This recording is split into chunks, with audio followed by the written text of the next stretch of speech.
Hola a todos y todas. Mi nombre es Iago Lastra, gallego. Iago Lastra en Twitter, muy importante. Soy programador frontend desde hace más de una década, en realidad. Y me gusta mucho la historia y me gusta mucho la ingeniería, como datos así curiosos, sobre todo la informática. Y desde hace un año soy cofundador de una empresa que se llama TimeTime.in. Que, bueno, tampoco quiero hacer muchísimo spam, algo va a caer. Pero en resumen hacemos temas de calendarios, de fechas y de, bueno, scheduling en general. O sea que si queréis echar un ojo, pues bienvenidos seáis. Quiero empezar haciendo una pequeña prueba muy rápida, y así hacemos el típico ejercicio para que se airee la gente. Me gustaría que os levantaseis aquellos que sabéis programar. Venga, hacedme un favor, venga, vamos a intentarlo. Vale, bien, así ya sé la audiencia. Vale, ahora, quedaos de pie los que alguna vez hayáis tenido que programar fechas o algo relacionado con el tiempo, ¿vale? Vale, una gran mayoría. Vale, y levantad la mano aquellos que penséis que esa experiencia es mejorable. Vale. Bien, me gusta, porque el primer problema que tengo, bueno, esta charla, por cierto, es la segunda vez que la doy, sed benevolentes, ¿vale? El primer problema que vi es que hacer consciente a la gente de que es un tema realmente... Bueno, podéis sentaros ya, perdón. El primer problema que vi con esto es que hacer consciente a la gente de que el tema de las fechas es difícil de por sí, ¿no? Entonces, bueno, no solo yo y aquí mi socio Odín nos dimos cuenta de esto, sino que el TC39, que es el comité de sabios que decide cómo evoluciona el lenguaje JavaScript, también se dio cuenta de esto, ¿vale? Y están trabajando en una API, en una magia, bueno, todos somos programadores, entiendo, voy a hablar un poco más técnico, ¿no? Están trabajando en una API del lenguaje que se llama Temporal. Y el objetivo de esta API básicamente es manejar fechas y horas y tiempo de forma mucho más sencilla, ¿vale? Os leo los principios, ¿vale? Los fundamentales. Las fechas se pueden representar en calendarios locales y son convertibles al calendario gregoriano. Todos los días están basados en un reloj de 24 horas y los segundos intercalares no se representan. ¿Quién de aquí entiende todo esto? Que levante la mano. Bueno, bien. Vale. Pues el objetivo de la charla es, por una parte, daros un poco de introducción histórica al calendario y, por otra, daros unos pequeños consejos de programación generales a la hora de tratar con fechas. Entonces, cuando preparé esta charla, encontré un vídeo de YouTube que me parece que explica súper bien el problema. Los planetas del sistema solar tienen un problema que lleva... Bueno, venga, lo pongo... desde hace generaciones. Y es que no existe ninguna ley física que relacione el periodo de rotación de un planeta con su periodo de traslación. Vamos, que no hay ninguna fórmula que relacione la duración del día con la duración del año. Y en el caso de la Tierra es un poco molesto. Un día es el tiempo que tarda la Tierra... No lo voy a poner entero.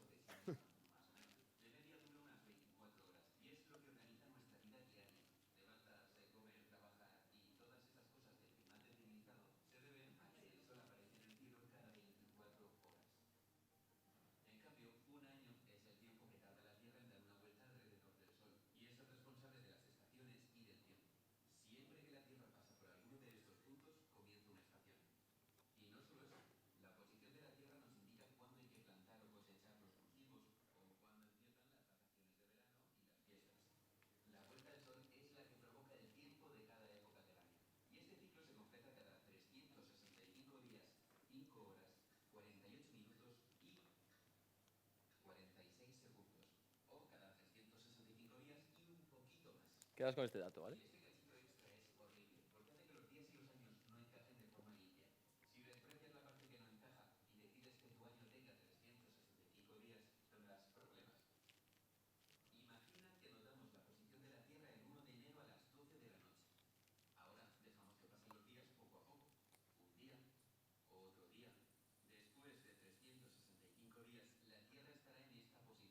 Coincide con la inicial porque el año real es un poco más largo.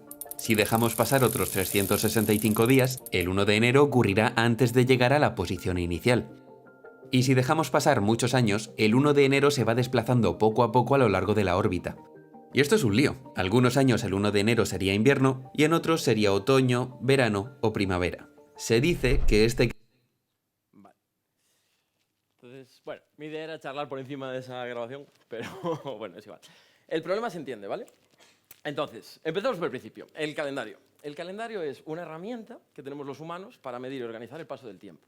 Como todas las herramientas, ha ido evolucionando en función de cómo evolucionan las necesidades, ¿vale?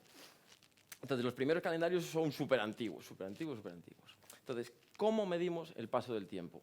Lo intuitivo es buscar un suceso periódico, es decir, que se repita cada cierto tiempo y que todos conozcamos. Entonces, yo podría decir, mi charla dura 4 botellas de agua, porque decimos que el suceso periódico es lo que tarda una botella de agua en vaciarse.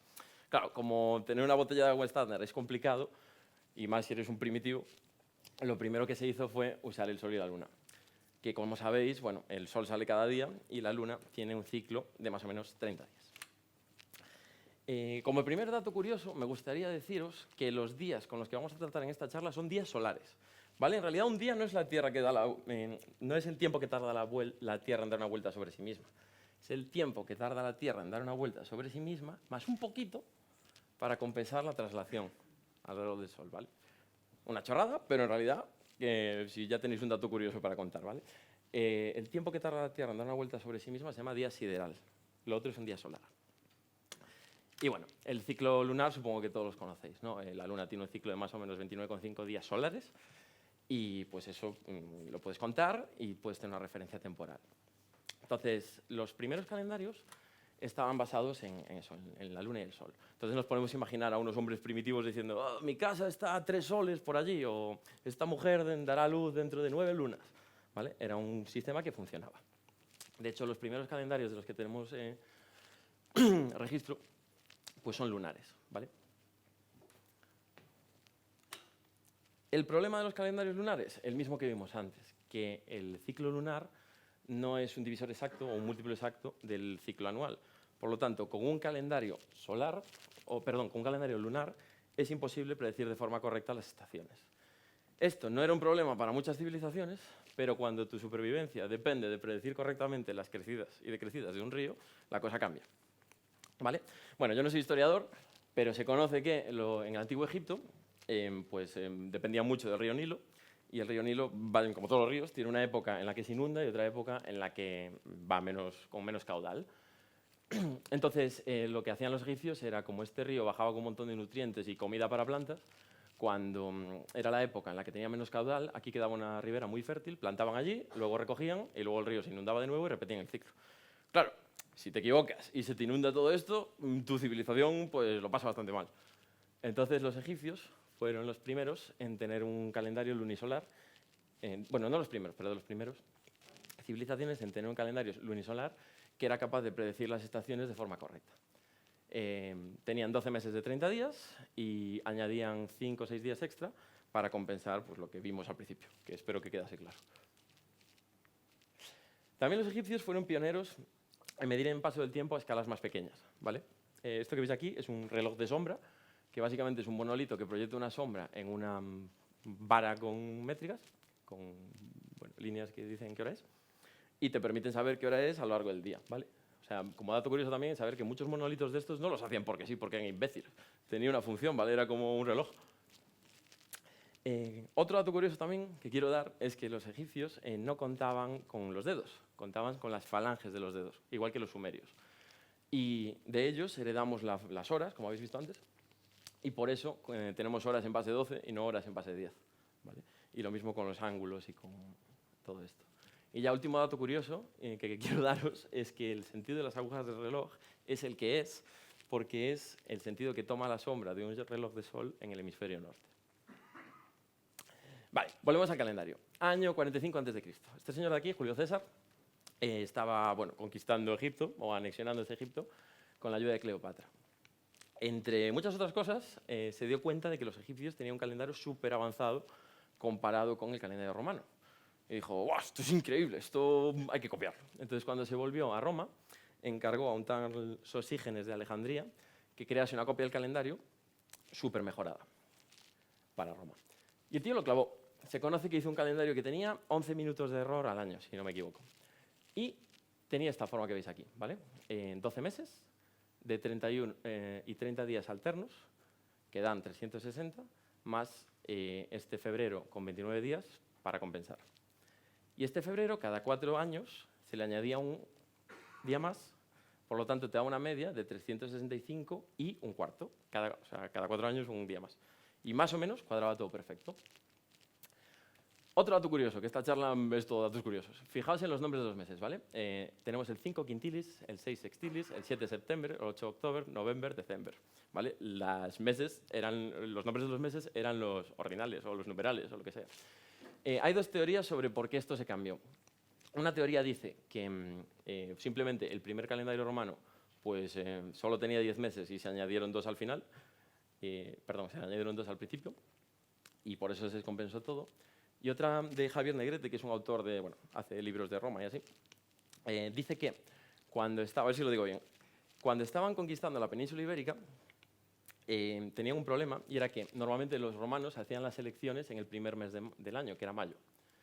Y entre que hacías las elecciones y organizabas las campañas militares, que eran en verano, pues cuando fue de conquistar Italia no había problema, pero cuando llegaron a la península ibérica había tanto desfase temporal que dijeron, ¡buah, esto es inviable, hay que cambiar el inicio del año y las elecciones para que nos dé tiempo a la que las campañas militares sean en verano. Y bueno, esas son las dos teorías, ¿vale? Con todo, este calendario funcionó tan bien que a Quintilis lo renombraron Julio en honor a Julio César, que fue su promotor. Y luego su sucesor Augusto, como era un hetero básico, dijo, pues yo también quiero un mes. Entonces se cogió el mes sextilis y dijo, pues ahora sextilis es agosto. Y dijo, ¡buah! Pero tiene 30 días, yo quiero 31. Entonces le quitó un mes a febrero y le cascó un mes más a agosto, ¿vale? De los romanos también, esto supongo que es más conocido, heredamos los nombres de los días de la semana, ¿vale? El Sunday es el día del sol. Los nombres de los días de la semana son los astros que vemos a simple vista, cuando no había telescopios. El sol, la luna, Marte, Mercurio, Júpiter, Venus y Saturno. Saturday en inglés se renombró a sábado, a Sabbat, pero bueno, más o menos os quedáis con eso. Y otro dato es que la etimología me gusta bastante también. Y otro dato que heredamos de los romanos, otra cosa que heredamos de los romanos, son los nombres del minuto y el segundo. En latín, minuta es como parte pequeñita o cosa pequeñita. Entonces, la primera minuta, o sea, la primera parte pequeñita de una hora, pues se le llamaba así. Y la segunda parte pequeñita es lo que hoy en día llamamos segundo, ¿vale? Pues de ahí viene el nombre de segundo, de que era la segunda parte pequeña de una hora. Vale, volvemos al calendario otra vez. Calendario juliano. Todo funciona maravillosamente bien, pero recordad que os dije que teníamos este pequeñito error, ¿vale? Entonces, 1500 años más tarde, los cristianos estaban celebrando la Pascua, que, a ver si lo digo bien también, la Pascua es el primer domingo después de la luna llena, después del solsticio de invierno, ¿vale? Entonces, de repente, como habían acumulado un error brutal en el calendario juliano, estaban celebrando la Pascua 10 días tarde. Entonces, las otras religiones se cachondeaban de ellos, decían, ¡buah, los cristianos no tienen ni un calendario bueno, seguro que su fe es errónea! Entonces, el Papa Gregorio dijo, esto hay que arreglarlo. Y, pues básicamente, promulgó otra reforma del calendario que hoy en día, que es el que usamos hoy, por cierto, que conocemos como calendario gregoriano. Vale, no quiero entrar mucho en detalles de esto, pero recordad, el año solar tiene esta duración, ¿vale? 365,2422, más o menos. El juliano eran 365 más un bisiesto cada 4 años, por lo tanto te da de media 365 y un cuarto, ¿vale? Y el calendario gregoriano lo que hace es modificar estas normas de año bisiesto y te da de media pues, algo que se parece más. Voy a dejar un montón de links y movidas, luego os paso el enlace, pero hay una propuesta de un calendario trisiesto que es casi perfecto, que no tiene problemas de desfase. El calendario gregoriano en 1000 años nos va a dar problemas otra vez. Pero bueno, el caso es que decidieron algunos países, no todos a la vez, luego hablaremos de eso, algunos países migraron a la nueva versión del calendario, como todas las migraciones fue un buen Cristo. Y hay datos curiosos como que a Santa Teresa se murió me parece que el 5 de octubre y le enterraron el 15. Pero no es que esperasen una semana para enterrarla, sino que el calendario perdió 3 días, ¿vale? Y como dato curioso también, la Revolución de Octubre, la Revolución rusa, ¿no? No fue en octubre, fue en noviembre, lo que pasa es que los tíos aún estaban usando el calendario juliano. Pero bueno, Seguimos. Entonces, nos ponemos más o menos en 1500, 1700. Requisitos, medir estaciones, medir la duración del año, tener días, todo estaba perfecto. Incluso se inventan unos cacharros que son tan complejos que solo caben dentro de unas torres que te permiten saber qué hora es, incluso de día y de noche. Entonces, pues ya está, todo es maravilloso, fin de la charla. No. En 1830 los requisitos cambian, ¿vale? Hasta entonces, se populariza el ferrocarril, ¿vale? Entonces, ¿qué pasa? Hasta entonces, tú cuando hablabas de un viaje de Pontevedra a Madrid, pues hablabas de ir en caballo, ir en carro o ir andando. Entonces eso te llevaba días, hablabas de días. Cuando aparece el tren, los requisitos de medición temporal de la humanidad cambian. De repente hay una excusa para ponerse a medir bien las horas y tener más precisión. Entonces, ¿a alguien le suenan estos problemas de EGB? Vale. Lo típico, ¿no? Un tren sale de Pontevedra a 100 km por hora, asumimos velocidad constante hacia Madrid, y un tren sale de Madrid a 100 km por hora de dirección constante hacia Pontevedra. ¿En qué punto se cruzan, no? Vale, esto, que hoy en día pues es el típico problema que usaban para torturarnos, en realidad es un problema que hay, ¿vale? O sea, tú si eres el coordinador de una línea de tren, luego encaja todo, ¿eh? No es que me haya vuelto loco. Si eres el coordinador de una línea de tren, tienes que preocuparte, bueno, las líneas de tren no todo el rato tienen doble vía, especialmente si eres gallego, ¿vale? O sea, como coordinador tienes que preocuparte de que dos trenes solo se crucen en un punto donde hay doble vía, típicamente las estaciones. Entonces se inventa esta movida que se llama diagrama de control de trenes, en el que en el eje de las X vemos las horas y en el eje de las Y vemos los puntos donde hay doble vía, típicamente las estaciones. Entonces, bueno, como no leo bien, me voy a inventar los nombres de las estaciones, pero podéis ver que aquí hay un tren que sale de Wangon a más o menos, esto es midnight, a las 12:30, y va en dirección Winton y llega más o menos a las 3 a.m. a Winton y está ahí parado pues una horita hasta las 4 y luego sigue su camino hacia pues, la estación 3, vamos a llamarle. ¿Vale? Y vemos que en dirección contraria sale un tren de Lynn, está hasta la 1, luego para en esta estación 2 un rato, luego sigue y se cruza en la estación Winton, o como le llamé, pues media hora, ¿no? Y así funciona el diagrama de trenes. No sé si más o menos se entiende la idea. Entonces, una vez tienes todo, pues tienes que ver que todos se crucen en sitios donde hay doble vía y además darle márgenes de seguridad. Recordad, estamos en 1800, no hay GPS, no puedes llamar por teléfono y decir, oye, mira que había una cabra en la vía y se atrasó eso. No. Entonces, márgenes de seguridad. Vale. Ese diagrama es solo para una línea de tren. Imaginaos toda la complejidad de un sistema ferroviario de todo un país. ¿Vale? Esto es un problema muy, muy difícil, incluso matemáticamente. De hecho, hasta el punto de que Renfe, y esto es verdad, cuando hay un cambio de hora, en lugar de alterar todos los horarios, lo que dice es, no, los trenes paran una hora y todo cuadra. Pero es que esto tuvo mucho hate en Twitter, porque era en plan, ¡buah, menos colgados, tal! Pero ponte tú a recalcular todo eso, o sea, más los trenes que van a Francia o a Portugal, que no cambian a la hora a la vez, y es complicado, ¿no? Vale. Pues con todo esto llega mi parte favorita de la charla. Y es que en 1800, en esa época, la hora era local. ¿Qué quiere decir esto? Que cada pueblo ponía sus relojes a las 12 cuando el sol estaba en lo más alto. Es decir, que cuando en Barcelona eran las 12, en Madrid eran las 11:30 y en Pontevedra eran las 11. Por lo tanto, era un sin Dios. Y los trenes se estrellaban todo el rato. Y, o sea, de verdad, buscadlo porque fue, una época maravillosa, ¿no? Total, que al final, en 1840, bastante tiempo más tarde, en Reino Unido se decide la UK Railway Company o algo así, bueno, la compañía de trenes del Renfe de UK, decide establecer una zona horaria común para las estaciones. Dice, oye, esto es insostenible, vamos a poner todos el tiempo que hay en el observatorio de Greenwich, o como se llame. Y ya está, ¿vale? Entonces, a partir de ahí, pues hubo menos caos, que aún así hubo bastante caos. Y se tardaron 40 años en adaptar un horario estándar en contextos civiles, ¿no? Que no fuese tren. De hecho, si vais a la bolsa de Bristol, veréis que hay un reloj que tiene dos manecillas minuteros, uno para la hora local de Bristol y otro con 7 minutos de diferencia para la hora de Greenwich. ¿Vale? Bueno, datos curiosos. El caso es que a partir de ahí pues, se inicia todo un proceso de estandarización en el cual pues, se establece Greenwich como meridiano de referencia, tanto para distancias como para horarios.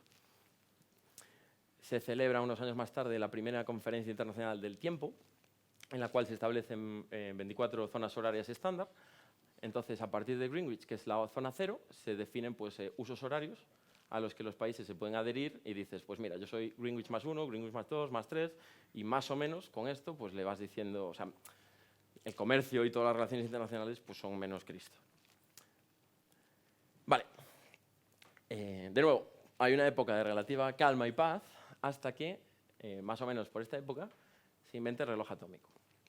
Y bueno, spoiler, no soy físico ni químico, soy ingeniero informático, pero se ve que este reloj lo que hace es medir el tiempo, es capaz de medir tiempos muy pequeñitos de milisegundos en base a la descomposición del átomo de cesio. No sé si hay algún físico en la sala o algún químico que levante la mano. Mierda, ya no puedo decir burradas. Bueno, pues vamos a decir que hace algo, una magia que es súper constante, entonces que cualquier persona en cualquier parte del mundo puede coger ese átomo, mirar para él y saber la definición de segundo. Porque antes de esto, la definición de segundo era básicamente, coges un día, lo divides en 60, lo divides en 24, lo vuelves a dividir en 24 y eso era un segundo. Que en realidad daba igual, era un concepto prácticamente matemático, ¿no? Pero ya en la era espacial, con los satélites y todo, empiezas a necesitar más precisión y por eso pues, los requisitos cambiaron y se redefine la forma de medir el segundo. Hasta tal punto que esto empieza a funcionar y se define lo que se llama tiempo atómico internacional, que no es más que un montón de relojes atómicos repartidos por todo el mundo que pues, se ponen de acuerdo en saber qué hora es a nivel súper preciso, a nivel microsegundos o nanosegundos, me parece. Entonces, por esta época tenemos dos tiempos, el llamado tiempo atómico internacional y el tiempo universal, ¿vale? Tiempo atómico internacional es constante. Digamos que todos los segundos duran lo mismo, todos los días duran lo mismo, al final es una cosa que va haciendo tic, tic, tic, tic, de forma constante y para siempre jamás. El tiempo universal es, digamos, podemos simplificarlo y llamarlo tiempo civil, es el tiempo con el que nosotros nos entendemos. Yo si ahora os pregunto, ayer u hoy, ¿qué día fue más largo a nivel microsegundos? O a nivel segundos. Nadie lo sabe, en realidad. Claro, los días no todos duran lo mismo. Es algo que, bueno, nos da igual en nuestro día a día, pero si tienes que lanzar un satélite o tienes que coordinar GPS, eso te importa, ¿vale? Por lo tanto, tenemos un tiempo civil basado en el Sol y en los astros y un tiempo atómico basado en fenómenos físicos o químicos. Entonces, como estos dos tiempos no cuadran, surge la necesidad de coordinarlos. Y es cuando nace el famoso tiempo universal coordinado, que, bueno, no sé si sabéis lo que es, pero ahora ya lo sabéis. Entonces voy a intentar explicarlo, ¿vale? Aquí tenemos una gráfica en la que vemos el tiempo y los valores. Por lo tanto, el tiempo atómico es constante, ¿vale? Simplemente se va añadiendo un segundo de forma constante, es lineal, es la referencia lineal. El tiempo universal va variando, es esta línea que se ve aquí en gris más clarito, pues precisamente por eso, porque la Tierra pasa un satélite, pues pasa un cometa cerca, pues a lo mejor la gravedad la afecta y rota más despacio, las mareas, la Luna, va cambiando, ¿vale? Quedaos con ese concepto de que va variando. Normalmente se ralentiza, porque la rotación de la Tierra, pues, no sé por qué, se ralentiza. Entonces, tenemos el tiempo universal coordinado, que lo único que hace es aplicar una corrección a TAI para que más o menos se adapte al tiempo universal, ¿vale? Entonces, tiempo universal coordinado es el tiempo atómico menos una corrección, que son a día de hoy 37 segundos. ¿Vale? No sé si esto se entiende más o menos. Vale, espero que sí. Entonces, quedaos con este concepto, ¿vale? El segundo intercalar. El segundo intercalar es la corrección que se aplica a UTC para que TAI y tiempo atómico vayan más o menos coordinados. Vale, deciros que no solo existe UTC o el tiempo universal, ¿vale? Que hay un montón, o TAI, que hay un montón de sistemas que podemos usar para medir el tiempo. De hecho, el químico, el físico de aquí podrá decir que estos tiempos no tienen en cuenta fenómenos relativistas y cosas así, ¿vale? De hecho, no sé cómo voy de tiempo, voy a aprovechar para ver el reloj. 23, vale, perfecto. Tenemos aquí un slide de sistemas de referencias temporales, a ver si no jodo todo. Mira, fijaos, todo esto son tiempos que hay. El tiempo solar aparente, el tiempo medio, el tiempo local medio, el tiempo de Greenwich, pero todos los que hubo, porque fue cambiando. El tiempo universal 1, el 2, el tiempo universal desde 1994. Yo qué sé, el tiempo atómico, que es el que acabas de ver. Yo qué sé. Bueno, todos estos son sistemas de referencia temporales que podemos usar, ¿vale? Pero, como informáticos, el tiempo que solemos utilizar es el tiempo POSIX, ¿vale? Porque no utilizamos UTC, traducimos POSIX a UTC, pero normalmente funcionamos con POSIX, ¿vale? Y ojo a la definición. El tiempo POSIX es el número de segundos no intercalares que han pasado desde la medianoche del 1 de enero de 1970. ¿Qué implicaciones tiene esto? ¿Quién sabía esto? Que levante la mano. Oh, Dios, qué audiencia tan buena. Bueno, pues ya está, no voy a decir nada nuevo en realidad. Vale, entonces, ¿qué pasa con los segundos intercalares? ¿Vale? Todo esto tiene una serie de implicaciones pues súper chungas, pero bueno, como tenemos tiempo limitado, voy a dar un par de ellas interesantes, que es ¿qué pasa cuando se introduce un leap second? ¿Vale? Recordad, por definición, el tiempo Unix ignora los leap seconds. Entonces tenemos dos opciones, que son las más comunes. Hay más, pero las más comunes son el skip y el smear. Skip quiere decir saltar y smear quiere decir, la verdad es que no sé qué quiere decir, pero ralentizar. Vale, ¿qué pasa cuando nuestro sistema POSIX salta los segundos intercalares? En esta gráfica vemos el tiempo UTC humano, el tiempo atómico y el tiempo UTC en segundos. Y aquí el tiempo POSIX en segundos POSIX. ¿Vale? Cuando estamos en el segundo 58, pues nada, TAI está en el 16, el UTC está en este y el POSIX está en este. No pasa nada. Siguiente segundo, es el segundo 59, ¿vale? El tiempo atómico crece incrementalmente siempre, no le pasa nada. El UTC crece incremental siempre, el POSIX crece, estamos en el 99. De repente se añade el segundo intercalar, el 60. Como estamos haciendo stepping, lo que hace POSIX, bueno, estos dos saltan, pero POSIX vuelve al mismo, hace como un salto en el tiempo. Hay un segundo que no existe. Y luego el siguiente ya sería el 200 y todo funcionaría bien. Entonces, ¿qué problema tiene saltarnos segundos? Pues creo que es bastante evidente, ¿no? El mismo segundo Unix puede representar dos segundos distintos UTC. Y además tenemos otro problema, que es que los logs podrían llegar a ir atrás en el tiempo. Imaginaos que somos Visa, que tenemos miles de transacciones por segundo, y que en el segundo 59.7 UTC se solicita una transacción. Y en el 60.2 se aprueba o se deniega esa transacción. Si tenemos un log en POSIX puro, nos podría dar que la transacción se solicitó en el 99.70 y se aprobó o se denegó en el pasado. Claro, este tipo de cosas son complicadas, ¿no? Por lo tanto, lo que se hace habitualmente es smearing, que es ralentizar el reloj. Es decir, cuando se sabe que se va a introducir un segundo intercalar, pues el reloj va más despacio. Entonces, ¿son y58? Pues en vez de ser, como tendrían que ser, el 98, son y97 y 75, porque hemos ido un poquito más despacio. Cuando llegamos a 59, pues son 98-50, en vez de ser el 99, que es el que debería ser. Cuando estamos en el intercalar, vale, pues es 99-25. Y cuando llegamos al siguiente, pues ya está todo en orden, ya volvemos al 200. ¿Implicaciones de esto? Que no todos los segundos POSIX duran lo mismo. Que esto es otra cosa que la mayoría de las veces nos da igual, pero como tengas un sistema muy crítico, cuidado, ¿vale? La parte buena es que no hay ambigüedad, ¿vale? Entonces, bueno, que sepáis que esto pasa, que sepáis que esto existe, pero que habitualmente da igual, ¿quién necesita precisión de segundos? Eso es para la gente muy precisa. Porque el problema que nos solemos encontrar es que tenemos problemas de zonas horarias, ¿vale?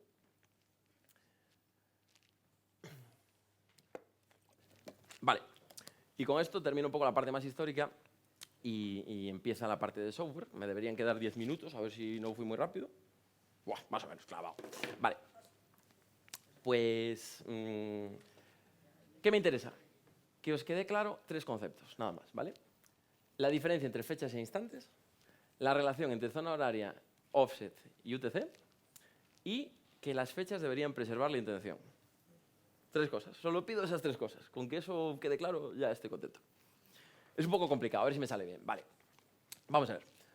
Yo cuando os doy una fecha, normalmente os voy a dar varias cosas. Os voy a decir, es las 5 de la tarde, 0000, del 1 de enero de 2023. En España, en horario de invierno. ¿Vale? Si yo os doy todo eso, vosotros podéis decirme qué instante POSIX es. Siempre que no estemos hablando de segundos intercalares. Entonces no. ¿Vale? Pero bueno, ignorando eso, si yo os doy una fecha, una hora, un timezone y un offset, podéis decirme el instante exacto, ¿vale? No hay ambigüedad.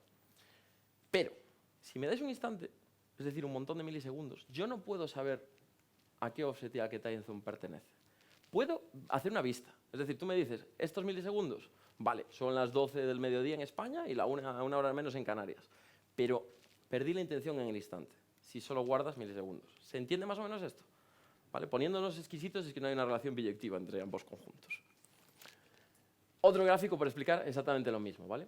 Pasa que aquí me falta, bueno, no queda muy claro que aquí tiene que haber también el offset, pero bueno. digamos que lo de antes, voy a decir exactamente lo mismo, es que la otra vez me dio la sensación que no quedó muy claro.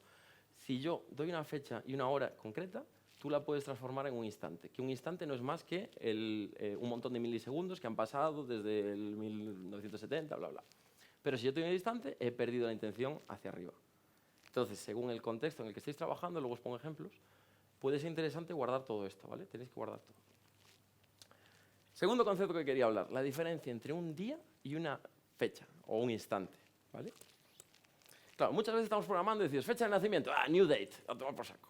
Cuidado, porque un new date es un instante, es un segundo exacto, que sea a las 00 de ese día, pero es un instante exacto. Y un día, en realidad, tiene un principio y un fin. ¿Veis por dónde voy? Un día está hecho de dos instantes, el principio y el fin. Y además, el principio y el fin del día cambia según la zona horaria en la que estés, ¿vale? El 10 del 10 del 92 en Madrid empieza aquí y termina aquí, pero en Australia puede empezar aquí y terminar aquí, ¿vale?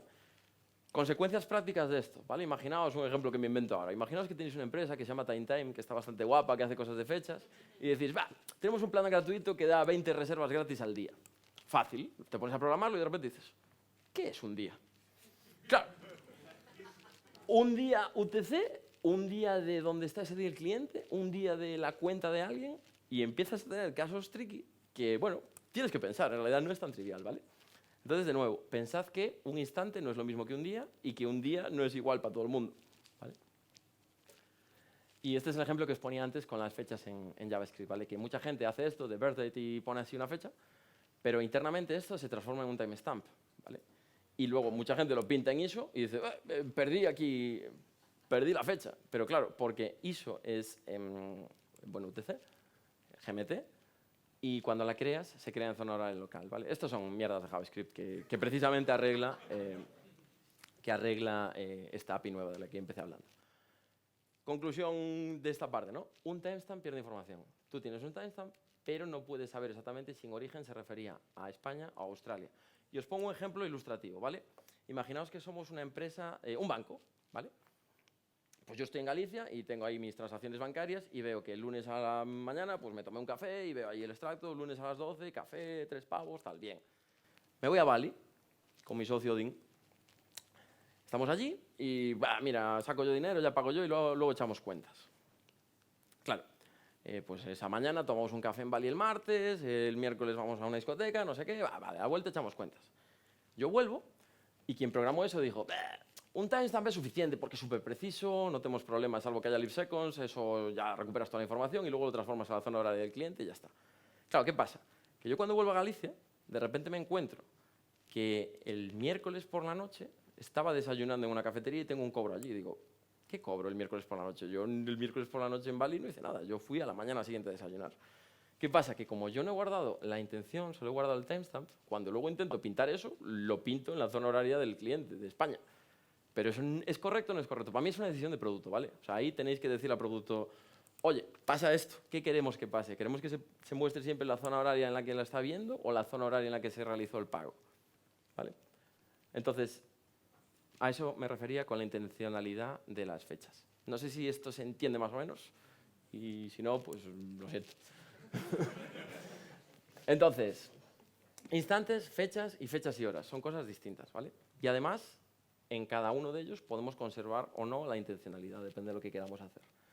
Por lo tanto, guardar milliseconds puede ser correcto, pero se pierde lo que yo llamo fecha civil, ¿vale? Se pierde esto. Si yo guardo o comunico milisegundos, vale, puedo transformarlo a un UTC, a una fecha, digamos, de cliente, user-friendly, pero pierdes información. No, pues guardamos UTC. Que no, que pierdes información, porque yo a partir de aquí no sé la zona horaria ni nada, no sé la fecha civil donde se guardó. Vale, pues guardamos el offset. No, sigues perdiendo información, porque aunque tengas el timestamp y el offset, ¿vale? Te puede pasar que estés +2, puede ser Madrid, o puede ser Londres, o lo que sea, ¿vale? O puede ser -1, puede ser Portugal o Canarias, ¿no? Y pueden tener normas distintas. Por lo tanto, aunque guardes esto, sigues perdiendo información de fecha civil. Vale, pues guardo el datetime y la timezone. ¿Qué pasa aquí? ¿Se pierde información o tenemos todo? ¿Quién cree que se pierde información? Que levante la mano. Dios, qué mal lo hice, nadie se enteró de nada. Nada, vale, esto es difícil. Exactamente. Aquí hay un momento en el que tienes una ambigüedad. Cuando hay un cambio de hora, nos pasa que hay dos veces las 2 de la mañana. Una es en +1 y otra es en +2. Por lo tanto, tenéis que guardar todo esto, ¿vale? Si quieres que no haya ambigüedades ni movidas. Entonces, ¿qué hace la API esta de Temporal? Pues básicamente te ofrece una serie de magias, voy a ver qué hora es. Vale, perfecto. Para tratar con todos estos conceptos. Bueno, ¿quién programa JavaScript aquí, más o menos? Vale, ¿y Java? Vale, pues el resto no nos importáis. Básicamente, la API de JavaScript es muy similar a la de JavaDate antigua. Y ahora pues tenemos la API de Temporal que es similar a la de Java, no sé qué es, no sé cómo se llama, la verdad. Pero bueno, ¿qué nos da? Pues nos da tipos de datos para instantes y nos da tipos de datos para horarios locales, que añadiéndole una timezone y un offset puede recuperar, pues puede relacionar, digamos. Me pondría a hablar de código así, luego si da tiempo pues podemos hablar algo, pero no soy muy fan de hablar de código. Lo que voy a hacer es proponeros un reto. Vale, sabéis que, bueno, por mi acento se ve claramente que soy de Murcia, ¿vale? Pero vivo en Barcelona. Entonces, en Barcelona, entre Barcelona y Galicia, hay un vuelo que se llama el vuelo de la muerte, que es a las 6 de la mañana. Entonces, para coger ese vuelo, normalmente yo me levanto a las 2:30, entre que me ducho y tal, desayuno con calma. Entonces, la próxima vez que voy a coger este vuelo es el 31 de marzo. ¿Vale? Y seguramente me levante a las 2:30 y pongo una alarma. ¿Qué pasa el 31 de marzo? Vale. Yo me voy a poner una alarma a las 2:30, pero a las 2 van a ser las 3. Os animo a que vayáis a Twitter y pongáis lo que creéis que va a pasar con esa alarma y lo que debería pasar con esa alarma. Y también os animo a que os descarguéis aplicaciones de alarmas y veáis qué pasa.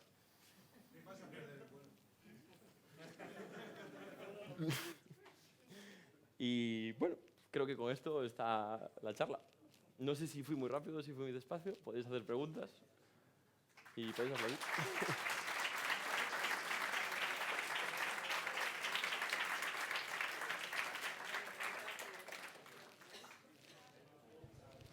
Vale. ¿Hay alguna pregunta? 37. Fui rápido.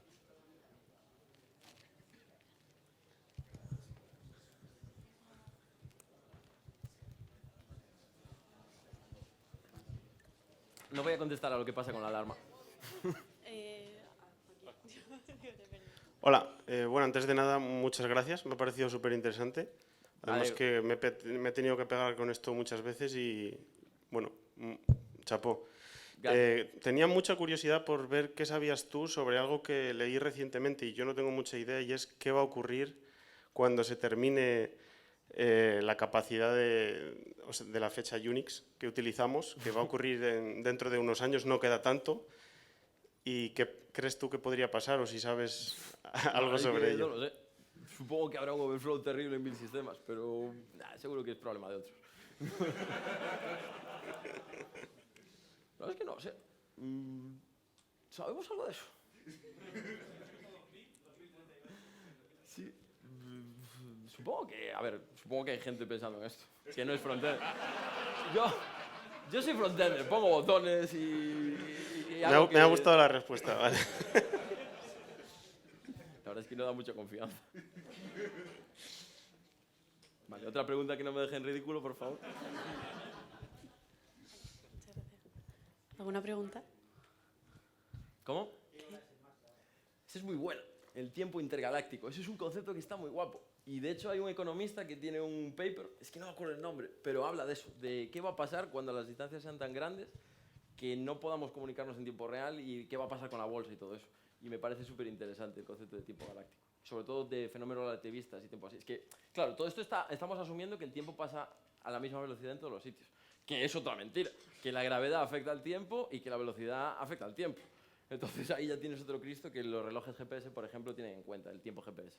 Pero claro, a ver, ¿hay alguien trabajando aquí en GPS? Sí, estaría guapo. No, vale, pues voy a subir que no. La verdad es que no sé qué hora es en Marte. Claro, supongo que dices la hora terrestre, ¿qué más da? ¿En qué zona horaria de Marte?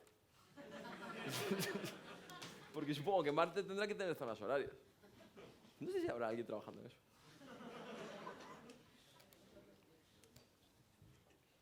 Vale, ¿más preguntas? ¿Alguna pregunta por aquí? ¿No?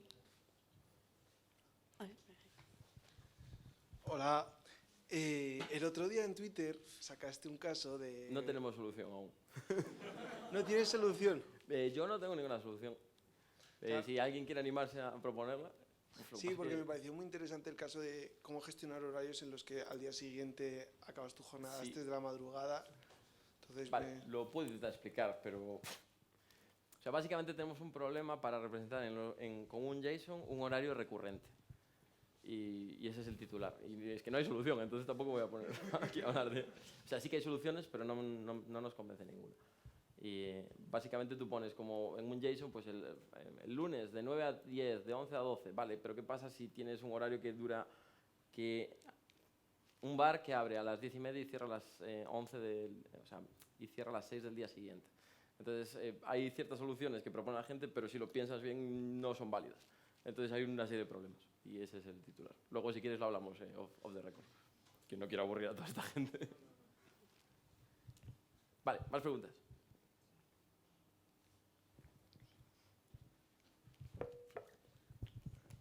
Hola, Hola. me ha gustado mucho, muy Muchas interesante. Es un problemón enorme porque está todo roto. Y no has comentado nada, pero me encantaría, si tienes unos minutos, de la parte de time zones, que no son rectas, que cada país hace lo que quiere, que hay una zona Vale. que es de media hora. Ese tema me gusta mucho. Vale, el tema de las time zones es... bueno, ¿podemos volver para atrás? O sea, no tiene sentido. Bueno, ¿os acordáis que había un mapa en el cual... Bueno, creo que todos sabemos lo que es un time zone, ¿no? Hay alguien que no sabe lo que es un time zone, tampoco lo va a decir porque... Pero es que es social. Pero bueno, sí, cuando fue la conferencia de la hora se crearon esas time zones estándar y todo este rollo y cada país puede adherirse a una time zone pues para tener un offset, un desfase estándar entre países, ¿vale? Y poder decir, bueno, estoy no sé dónde. Claro, primer tema, que no hay una relación 1 a 1 entre time zone offset y time zone, ¿vale? O sea, una cosa son los usos horarios y otra cosa es la zona horaria, que no hay una relación 1 a 1. De hecho, España tiene 2 usos horarios y 2 zonas horarias. Pero bueno, asumiendo que solo es la península ibérica, pues estamos nuestra zona horaria es Madrid y nuestros usos horarios son Greenwich más 1 y Greenwich más 0, o no me acuerdo si es más 1 y más 2, porque no trabajo de esto, no tengo ni idea. Pero bueno, el caso es que problemas de esto, miles. O sea, primero de todo, los políticos cambian las zonas horarias cuando quieren. O sea, de hecho, hace no tanto Franco aquí cambió la zona horaria para... Bueno, dicen que para familiarizarse con Hitler o para solidarizarse con él, fue quien movió la zona horaria de España a la misma que la Alemania nazi. Y hace no tanto, de hecho hace 6 meses, un año, México decidió que una parte del país cambia de zona horaria. Y allá fue, o sea, tuvimos un bugazo por eso terrible. Otro tema es, claro, todo esto hasta hace poco, ¿cómo se coordinaba? Había un fulano que se llama Olson, es que no me acuerdo el nombre, pero que básicamente estaba allí, tenía un TXT y decía, me enteré de que en no sé dónde cambió de zona horaria. Y ponía ahí, vale, pues no sé dónde, no sé qué país cambió de zona horaria. Y todo el mundo se basaba en este archivo de texto, que se llama la Olson Database, que ahora lo gestiona la IANA, pero estuvo mucho tiempo siendo un colgado allí. Lo del típico meme de todo se sostiene por un fulano que... Pues tal cual. Y aún se sigue usando su formato y todo. ¿Qué más temas de zonas horarias? Bueno, por supuesto, lo de que son múltiplos de 1 hora, una mierda. Hay zonas horarias de 15 minutos, hay zonas horarias de media hora. Bueno, muchas locuras así. No sé qué más anécdotas de zonas. Es que no sé, muchas cosas. ¿Algo en concreto? ¿Alguna pregunta más concreta? No, era a ver cómo lo vivíais. El tema de zonas horarias es... o sea, para mí el consejo es nunca uséis nada hecho en casa, porque es un terrible. Intentad usar una librería validada y quedaos con esto, que la zona horaria... aunque tú tengas un epoch y lo puedas transformar en una zona horaria, muchas veces pierdes la intención. O sea, intentad también, cuando sea necesario, guardar la zona horaria en la que se realizó la transacción. Sobre todo esto, en contextos de dinero, si yo hago un pago a las 6 de la mañana de Los Ángeles, pues quiero que ese pago en mi extracto salga 6 de la mañana de Los Ángeles, no que me salga las 12 del Polo Norte, me da igual. O sea, yo quiero ver todo, ¿no? Y para mí eso es zona horaria es un tema de UI, si me apuras. O un tema civil incluso también. De hecho, vale, y acabo ya de zonas horarias. Hay un caso también interesante, lo que pasa es que es más complejo, pero... Tú imagínate, soy un software de citas médicas. Hago una cita médica de aquí a un año, un lunes a las 9 de la mañana. ¿vale? Entonces, normalmente, ¿qué haces con eso? Bueno, pues lo transformas en un lunes a las 9 de la mañana, lo transformo en un número, que es el epoch, y lo guardo. Si entre medias España o Europa deciden quitar el cambio de hora,